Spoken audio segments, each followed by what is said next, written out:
Film की शुरुआत Alex ब्रेडी से होती है, जो एक कुशल वेल्डर है जो अपने बेटे वाल्टर को साइकिल चलाना सिखाता है। बाद में टॉमी ली से एक पत्र आता है जो कराटे क्लास चलाता है। एलेक्स को दक्षिण कोरिया में 1988 के ग्रीष्मकालीन ओलंपिक के लिए यूएस ओलंपिक कराटे टीम के लिए प्रयास करने के लिए आमंत्रित करता है। उत्साहित होने के बावजूद एलेक्स सतर्क है और अपनी मां के साथ खबर साझा करता है, जो उसके पिछले कंधे की चोट और प्रतिस्पर्धा के संभावित जोखिमों के बारे में चिंता व्यक्त करती है। इस बीच ट्रायल में ट्रेविस ब्रेक सबसे अलग दिखाई दिए। जब एलेक्स को चिपकने वाली टेप की आवश्यकता हुई तो ट्रेविस ने साझा करने से साफ इनकार कर दिया। सौभाग्य से टॉमी ली ने एलेक्स को शांत उदारता के साथ रोल दिया, एक इशारा जो यूएस टीम के गहन और सतर्क मुख्य कोच फ्रैंक कुसो को पसंद आया। जैसे ही मैच शुरू हुए, एलेक्स ने अपने प्रतिद्वंद्वी वर्जिल केलर को लात मारी और ट्रेविस ने वर्जिल को अपने चेहरे से ब्लॉक न करने की चेतावनी दी। सन्नी ग्रासो ने मजाक में कहा कि ट्रेविस का बुरा स्वभाव अनसुलझे बचपन के मुद्दों से जुड़ा हो सकता है, शायद स्तनपान की कमी से उपजा हो। जब ट्रेविस ने अपने मैच के दौरान रेफरी से बहस की तो हास्य जल्दी ही खत्म हो गया, जिसके परिणामस्वरूप कई कठिन मैचों के बाद कोच कुसो ने ओलंपिक समिति के अध्यक्ष श्री जेनिंग्स को अंतिम टीम सूची सौंपी। एलेक्स के कंधे की चोट पर चिंताओं के बावजूद जेनिंग्स ने चयनित एथलीटों की घोषणा की। एलेक्स, सन्नी, वर्जिल, टॉमी और ट्रेविस पूरी तरह से टीम के लिए तैयार थे। एक निजी कमरे में कोच कुसो ने ड्रिल सार्जेंट के साथ अपने सख्त नियम बनाए। तीव्रता, समय की पाबंदी, टीम वर्क और फोकस अनिवार्य थे। कोई ड्रग्स नहीं, कोई शराब नहीं, इससे कम कुछ भी उन्हें फिनिश लाइन तक पहुंचने का मौका खो देता। दक्षिण कोरिया के खिलाफ अपने पहले मैच की तैयारी के लिए 3 महीने के साथ हर पल मायने रखता था। फिर एथलीटों को उनके रहने के क्वार्टर दिखाए गए और उनके रूममेट से मिलवाया गया। इसके बाद टॉमी ने खुद को एलेक्स के साथ जोड़ा और जल्द ही एक विद्युत के रूप में एलेक्स के शांत लचीलेपन के बारे में जान गया, और एलेक्स ने उसे अपने बेटे और उसकी मृत पत्नी के बारे में बताया। इस बीच पूरे हॉल में डॉन ने अपने कंप्यूटर डिस्क के संग्रह को दिखाया, जिसमें हर प्रमुख ताइक्वांडो एथलीट के आंकड़े भरे हुए थे। डेटा की एक सोने की खान जिसे उसने गर्व से सन्नी को दिखाया। पीछे न रहने के लिए सन्नी ने दुर्लभ ओपेरा प्रदर्शनों का अपना एक कॉम्पैक्ट डिस्क संग्रह प्रदर्शित किया, जिससे साबित हुआ कि सेनानियों के पास भी परिष्कृत स्वाद हो सकते हैं। रहने वाले क्वार्टर के दूसरे कोने में ट्रेविस ने खुद को शहर में एक रात के लिए तैयार किया, जो स्पष्ट रूप से वर्जिल की शांत ध्यान दिनचर्या से परेशान था। भीषण प्रशिक्षण शुरू होने से पहले कुछ तनाव दूर करने के लिए दृढ़ संकल्पित वे पास के एक बार में चले गए। बार में वर्जिल एक अन्य महिला के साथ नृत्य कर रहा है और ट्रेविस लगभग तुरंत ही दूसरे आदमी की महिला के साथ बेशर्मी से छेड़खानी करके परेशानी खड़ी कर देता है। आश्चर्य की बात नहीं है कि उसकी हरकतों ने एक पूर्ण विकसित बार विवाद को जन्म दिया और आदमी ने ट्रेविस को लात मारने का प्रयास करते हुए महिला को लात मारी। जैसे ही मुंह के चले और अराजकता फैली, फ्रैंक कुसो अप्रत्याशित रूप से प्रकट हुआ। बीच में आने के बजाय वह शांतिपूर्वक बार में बैठ गया, अपना पे पीता रहा और लड़ाई को शांत मनोरंजन के साथ देखता रहा। जब धूल जम गई और बार के ग्राहक फर्श पर गिर गए तो कुसो ने शांत भाव से अपनी टीम को बस में वापस जाने का आदेश दिया। अगले दिन कैथरीन, जो टीम की मनोवैज्ञानिक है, फ्रैंक के कार्यालय में आई। हालांकि फ्रैंक टीम में उसकी भागीदारी नहीं चाहता था, लेकिन उसने उसे आश्वस्त किया कि टीम पर उसका प्रभाव और वह अपने विवरण पृष्ठभूमि के बारे में बताती है और वह उसे समझाती है कि कोरियाई टीम को हराने के लिए टीम को मानसिक मदद की जरूरत है। उनके विरोध के बावजूद टीम कैथरीन से मिली, जिसने इस बात पर जोर दिया कि कोरियाई लड़ाके बचपन से ही ध्यान और ध्यान में महारत हासिल कर रहे थे। उसने चेतावनी दी कि इन मानसिक कौशल के बिना अमेरिकी टीम के पास कोई मौका नहीं होगा। इसके बाद टीम ने एक कठिन प्रशिक्षण सत्र लिया, जिसमें उनकी शारीरिक और मानसिक सीमाओं का परीक्षण किया गया। इस बीच कोरियाई टीम ने अपने स्वयं की गहन कसरत के लिए तैयारी की। कैथरीन ने टीम को योग और ध्यान से परिचित कराया, जिसका उन्होंने संदेह के साथ स्वागत किया। ध्यान का महत्व तब स्पष्ट हो गया जब उन्हें पता चला कि एक टाई और एक मैच का फैसला केवल ताकत से होगा। जब कोई भी प्रदर्शन करने के लिए आगे नहीं आया तो कुसो ने एक अप्रत्याशित विकल्प चुना। कैथरीन टीम ने अविश्वास में देखा, क्योंकि उसने शांति से, सटीकता और आसानी से सभी 5 ब्लॉकों को तोड़ दिया। एक दोपहर ट्रेविस और टॉमी के बीच तनाव उबलने के बिंदु पर पहुंच गया जब ट्रेविस ने खुले तौर पर टॉमी को लड़ाई के लिए चुनौती दी। जब टॉमी ने मना कर दिया तो ट्रेविस ने पूछा कि क्या वह पीला है। शांत लेकिन स्पष्ट बुद्धि के साथ टॉमी ने आश्वस्त किया कि ये दूसरों से हंसी के विस्फोट को ट्रिगर कर रहा है, जिसने ट्रेविस को क्षण भर के लिए पागल कर दिया। बाद में टीम उन दुर्जय कोरियाई सेनानियों की फुटेज देखने के लिए एकत्र हुई, जिनके खिलाफ उनका मुकाबला होना था। जैसे ही स्क्रीन पर सटीकता और शक्ति के दृश्य दिखाई दिए, टॉमी ने पाया कि उसका मुकाबला कोरिया के सबसे बेहतरीन खिलाड़ी दिहान पाक से हुआ है। उसी शाम लंबे समय से दबी यादों से घिरे हुए टॉमी ने एक 5 वर्षीय बच्चे के रूप में अपने बड़े भाई डेविड को एक उच्च दांव टूर्नामेंट में प्रतिस्पर्धा करते हुए देखने का सपना देखा। सपने में डेविड का मुकाबला दिहान पाक से हुआ। सिर पर एक विनाशकारी किक ने लड़ाई को समाप्त कर दिया और दुखद रूप से डेविड की जान चली गई, जिससे टॉमी को एक ऐसा आघात लगा जिसने तब से उसे आकार दिया है।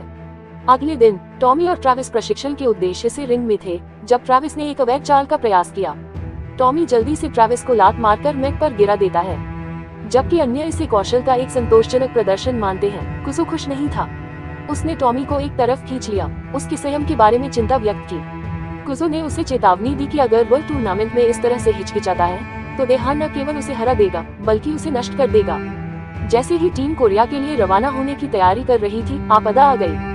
एलेक्स को दिल दहला देने वाली खबर मिली कि उसके बेटे वाल्टर को एक कार ने टक्कर मार दी थी। उसने फ्रैंक को बताया। एलेक्स को दिल दहला देने वाली खबर मिली कि उसके बेटे वाल्टर को एक कार ने टक्कर मार दी थी। उसने फ्रैंक से कहा कि उसे जाने की जरूरत है, लेकिन फ्रैंक ने जोर देकर कहा कि वह टीम को प्राथमिकता दे।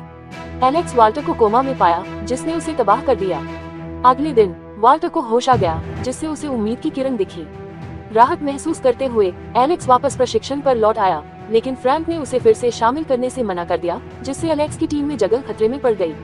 बाद में एलेक्स ने टॉमी को ढूंढा और उसके डर के बारे में उससे बात करने की कोशिश की।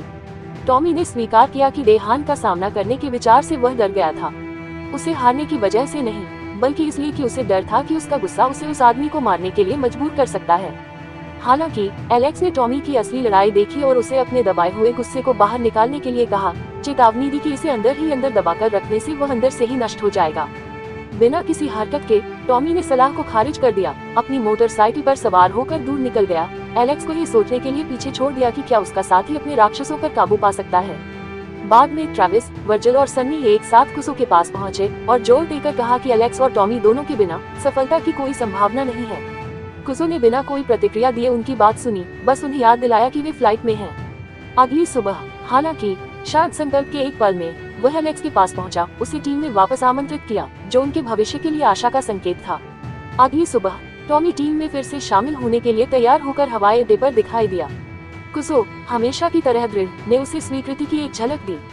जब टीम सियोल, दक्षिण कोरिया में उतरी तो कुसो ने उन्हें प्रोत्साहन के अंतिम शब्द के लिए इकट्ठा किया। उन्होंने उन्हें याद दिलाया कि जीत महानता का एकमात्र मापदंड नहीं है, और यदि वे अपना सब कुछ दे दें, चाहे जीते या हारे, वे वास्तव में सर्वश्रेष्ठ में से सर्वश्रेष्ठ होंगे। जैसे ही टीम ने प्रवेश किया, एलेक्स की आंखें भीड़ को खोज रही थीं और जब उसने अपनी मां और वाल्टर को स्टैंड से जयकार करते देखा तो उसकी आंखें चमक उठी। प्रतियोगिता की शुरुआत खराब रही। सनी पहले स्थान पर थे, लेकिन उन्होंने लगातार हमले झेले, अपना मुकाबला हार गए और कोरियाई लोगों के प्रभुत्व की नींव रखी।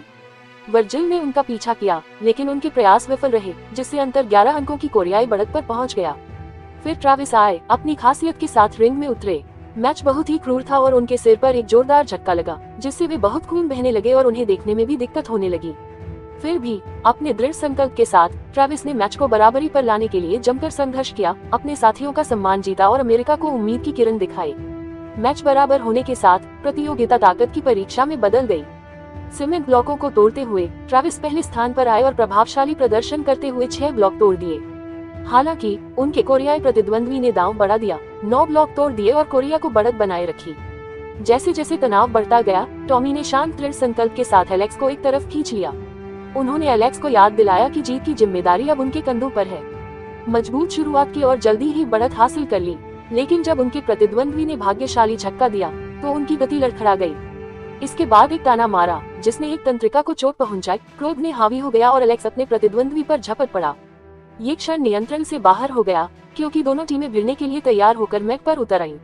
अराजकता फैलने का खतरा था, लेकिन कोच और सुरक्षा कर्मियों ने समय रहते हस्तक्षेप किया और लड़ाकों को अलग किया तथा उच्च दांव वाले क्षेत्र में एक नाजुक व्यवस्था बहाल की। तीसरे राउंड में एलेक्स के मैच ने एक क्रूर मोड़ ले लिया जब उसके प्रतिद्वंद्वी की एक फ्लाइंग किक ने उसके कंधे को उखाड़ दिया। उसने टॉमी से अपने कंधे को फिर से ठीक करने की मांग की, दर्द के कारण अपने दांत पीसता रहा। एक हाथ को अपनी तरफ से दबाए हुए लड़ते हुए एलेक्स ने दृढ़ संकल्प के सभी अंश जुटाए और एक शक्तिशाली ड्रॉप किक लगाई। अब दक्षिण कोरिया के लिए स्कोर 29 और यूएसए के लिए 22 था। अब सब कुछ टॉमी और डेहान पाक के बीच आमने सामने की लड़ाई पर आ गया था। मैच की शुरुआत प्रतिकूल रही, जिसमें डेहान ने 3 त्वरित अंक बनाए।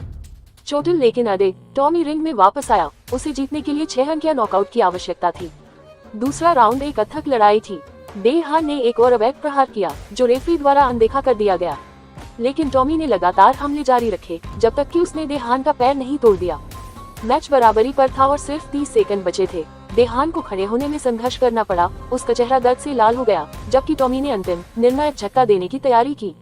वह स्तब्ध रह गया। देहान द्वारा अपने भाई को घातक किक मारने की ये ज्वलंत याद उसे परेशान कर रही थी। वह कांपते हुए खड़ा था और क्रोध और झिझक उसके अंदर से बह रही थी। टॉमी की उथल पुथल को पहचानते हुए एलेक्स कुजो और सहायक कोचों ने उसे खुद को रोकने के लिए कहा। टॉमी की उथल पुथल को पहचानते हुए वह कांपता हुआ खड़ा था। एलेक्स कुजो और सहायक प्रशिक्षकों ने उसे पीछे हटने के लिए कहा, क्योंकि उन्हें डर था कि देहान हमले से बच नहीं पाएगा। टॉमी के कुछ करने से पहले बच गया और देहान मैट पर गिर पड़ा। गिरने के बावजूद देहान को अंकों के आधार पर विजेता घोषित किया गया। धूल जमने के बाद कुजो ने टॉमी को गले लगा लिया।